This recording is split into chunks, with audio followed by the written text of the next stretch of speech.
Ah mais vous êtes déjà là?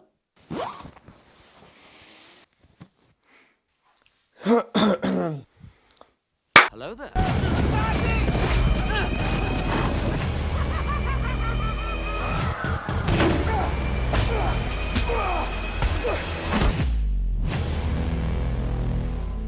J'ai vu tant de choses que vous, humains, ne pourriez pas croire. Bonjour tout le monde, c'est Mehdi, j'espère que vous avez la forme. Bah moi, ça va, merci de demander. On se retrouve aujourd'hui pour parler d'un film Netflix et on va pas plus attendre, vous êtes là pour ça.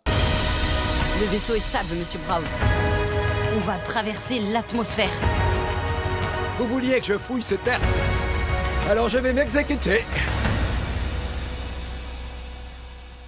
The Dig est un film original Netflix adapté du roman éponyme de John Preston, mais aussi adapté d'une histoire vraie. Le long métrage est réalisé par Simon Stone, tu ne connais pas? Moi non plus. Et c'est sorti le 29 janvier 2021 sur la plateforme précédemment citée. Au casting, dans les rôles principaux, on y retrouve Voldemort, Carey Mulligan qu'on avait vu dans Drive, Lily James qu'on avait aperçu dans Baby Driver, et Johnny Flynn que je ne connais pas. Les autres acteurs n'apparaissent pas souvent à l'écran, du coup je ne vais pas les citer. The Dig raconte l'histoire d'une riche veuve qui engage un archéologue novice pour déterrer quelque chose dans sa propriété. Il découvre alors un ancien navire funéraire anglo-saxon et son trésor, qui pourrait bouleverser le destin de l'humanité. Ensemble, ils doivent se serrer les coudes face au British Museum qui entend bien s'emparer du vaisseau et de ses trésors, en prétendant l'avoir découvert.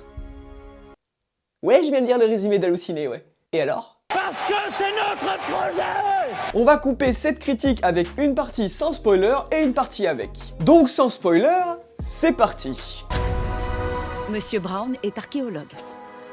Je suis plus un fouineur. Franchement, ça me fait grave plaisir de parler de ce film, car je me retrouve enfin face cam pour vous parler d'un film d'actualité, et ça faisait longtemps. La dernière critique d'actu sur la chaîne de tête, je crois que c'était Umbrella Academy saison 2 ou peut-être Light of My Life, je me rappelle plus. Et je suis encore plus content parce que c'était vraiment un putain de bon film. Ce n'est pas extraordinaire, loin de là, mais j'ai passé un super bon moment. Je vais commencer avec les points négatifs, j'en ai que deux, mais ils sont importants. Déjà, ce qui m'a un peu dérangé, c'est la photographie. Parce qu'elle est mi-figue, mi-raisin. Elle est tantôt belle, tantôt moche, même si la plupart du temps, ça reste assez bien cadré. Mais le truc qui m'a gêné, c'est que 95% des cas, c'est de la caméra à l'épaule. Ce qui fait qu'on n'a pas vraiment de plan, entre guillemets, posé. Ça bouge tout le temps, même très légèrement. Ça donne lieu à des espèces de shaky cam. Et j'ai eu par moments un sentiment de gêne par rapport à ça. Mais je vous rassure, on n'est pas encore au niveau de la séquence en Grèce dans le dernier Jason Bourne.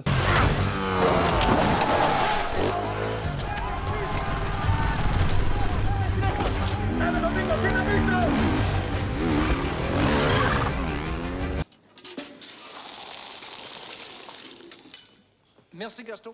Après, je vous avoue qu'il y a quand même une exception au niveau du montage qui m'a plu. C'est vraiment le montage de la séquence finale, mais j'y reviendrai dans la partie spoiler. Ensuite, deuxième point qui m'a fâché, c'est le montage. Des fois, je ne comprenais absolument pas le raccord entre deux plans. Je vous jure que parfois, il y avait des choix, mais vraiment super étranges. Parfois, le montage était complètement décalé avec la situation, ou même avec ce que cherchait le film à nous raconter. Vraiment très bizarre parfois, hein. Voilà, c'est à peu près tout ce qui m'a dérangé dans le film. Après, pour le reste des points négatifs, c'est du classique.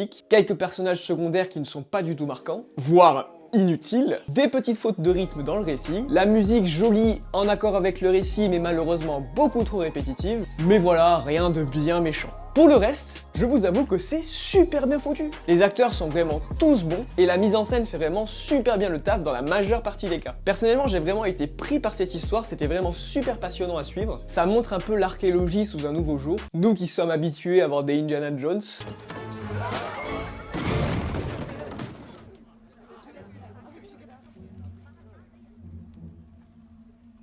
Pas de billets.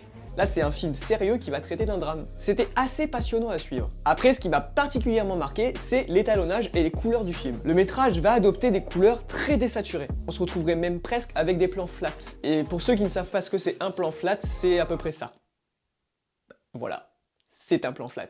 C'est-à-dire que c'est un plan qui n'a pas vraiment de recherche de contraste ou même d'identité visuelle. Donc on va se retrouver avec beaucoup de plans très gris, très ocre, et ça tire parfois même vers le marron. Au départ, je vous avoue que j'avais un peu de mal et que je trouvais ça assez laid, mais au fur et à mesure du film, l'étalonnage va prendre vraiment tout son sens. Parce que ces couleurs vont faire ressortir le côté crasseux et ce côté terre des fouilles. Donc, plutôt cool de ce côté-là. Autre point positif, c'est qu'il y a eu un réel effort au niveau des costumes et des décors. La reconstitution historique est vraiment ultra stylée. Vraiment, c'est super crédible et ça fourmille vraiment de détails. Ensuite, ce qui est super intéressant aussi, c'est que ce n'est pas un simple film sur l'archéologie. Il y a une toile de fond avec la menace imminente de l'implication de l'Angleterre pour la Seconde Guerre mondiale. Ce qui va apporter un ton très dur au film, vous pouvez vous en douter. Dernier point que j'ai beaucoup aimé, c'est le rôle du petit garçon, interprété par Archie Barnes. J'ai trouvé qu'il s'en sortait super bien et qu'il apportait une vraie touche de légèreté au récit. Maintenant, je vais passer à la partie spoiler. Et pour ceux qui nous quittent, je vous conseille bien évidemment ce film, c'est un très grand cru de chez Netflix. Il est vraiment super. Vous allez sûrement passer un super moment. Et ensuite, bah vous connaissez la chanson, hein. Un pouce en haut ou un pouce en bas, c'est vous qui choisissez. L'abonnement en activant la petite cloche des notifications si jamais tu veux me soutenir, et si mon contenu vous plaît. Vous pouvez aussi me retrouver sur tous les réseaux qui s'affichent sur votre écran. Et pour ceux qui restent, c'est parti,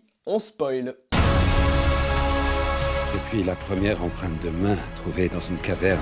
Dans cette partie spoiler, j'aimerais revenir avec vous sur les côtés assez graves qui entourent cette fouille archéologique. Et c'est là, pour moi, que le film va vraiment taper très très fort. On a, comme je l'ai dit, le contexte de la Seconde Guerre mondiale. Mais on n'a pas que ça, on a aussi la maladie d'Edith qui la tue à petit feu, maladie qu'elle cache à son fils. On a aussi ce triangle amoureux entre Peggy, Rory et Stuart. Et d'ailleurs, à travers cette relation, on va aborder en très sous-entendu le côté homosexuel de Stuart. Et d'ailleurs, ça c'est dommage que ça n'a pas été plus exploité. Et c'est vraiment super cool que la réalisation s'est attardée sur ces points-là, parce que ça va rendre le final ultra poignant. Pour le coup, là, le montage du final va être super bien choisi, contrairement à 80% du film. Et c'est super triste. D'un côté, on a la relation amoureuse entre Peggy et Rory, qui vient tout juste de débuter, mais à la fois de se terminer aussi, parce qu'on ne sait pas si Rory va revenir de la guerre. Et on a les adieux du petit Robert à sa mère, car il comprend enfin qu'elle va mourir. Au final, malgré les beaux moments du film, tout va se faire rattraper par l'horreur de la guerre. Et on a bien évidemment à la fin la vérité qui blesse, c'est la reconnaissance totalement absente envers Edith et Basil par rapport à ces découvertes. Assez scandaleux de ce côté-là, mais heureusement,